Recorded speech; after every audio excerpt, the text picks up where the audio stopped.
খাবার টেবিলের সুস্বাদু মাছ, তৃষ্ণা মেটানোর এক গ্লাস পানি কিংবা আপনার পরনের প্রিয় পোশাকটি। আপনি কি জানেন এসবের মাধ্যমেই প্রতিনিয়ত আপনার শরীরে প্রবেশ করছে এক অদৃশ্য বিষ? বিজ্ঞানীদের চোখ কপালে ওঠার মতো এমন এক সত্য সামনে এসেছে। আমরা প্রতিনিয়ত নিঃশ্বাসে, খাবারে ও পানীয়তে গিলে ফেলছি অতি সূক্ষ্ম প্লাস্টিক কণা, যাকে বলা হচ্ছে মাইক্রোপ্লাস্টিক।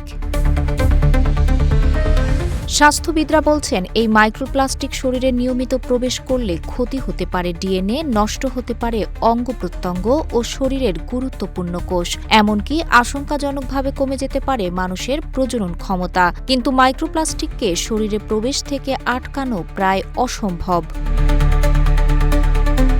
প্লাস্টিক বজ্রে ভরে উঠেছে সমুদ্র। যেই সাগরের মাছের পেটে ঢুকছে প্লাস্টিক, আর সেই মাছ ঘুরে ফিরে আসছে আপনার আমার খাবারের টেবিলে। এমনকি আপনার নিত্যদিনের টুথপেস্ট কিংবা ফেস ওয়াশের উপাদানেও লুকিয়ে থাকতে পারে এই ঘাতক।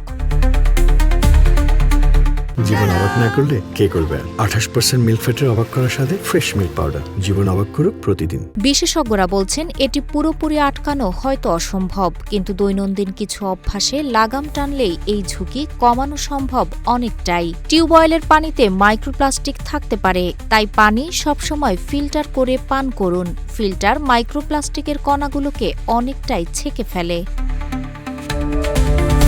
বাইরে থেকে কেনা প্রক্রিয়াজাত বা প্যাকেটজাত খাবার যথাসম্ভব এড়িয়ে চলুন। গরম খাবার প্লাস্টিকের পাত্রে থাকলে তা থেকে প্লাস্টিক কণা খাবারে মিশে যায়। বাড়িতেও যে কোনো খাবার রাখার ক্ষেত্রে কাঁচ বা ধাতব পাত্র ব্যবহার করুন, কারণ প্লাস্টিক কোনোভাবে গরম হলে বা ভেঙে গেলে খাবারে তা থেকে মাইক্রোপ্লাস্টিক খাবারে মিশতে পারে।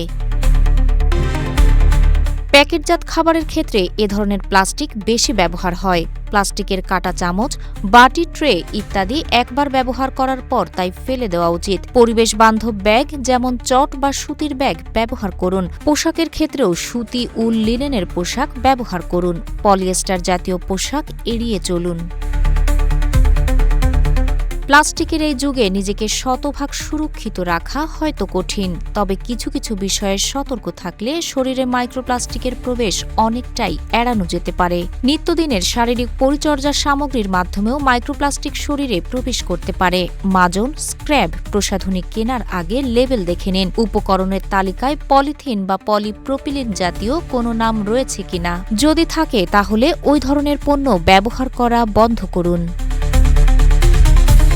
তাহেরা আক্তার, রূপালী বাংলাদেশ।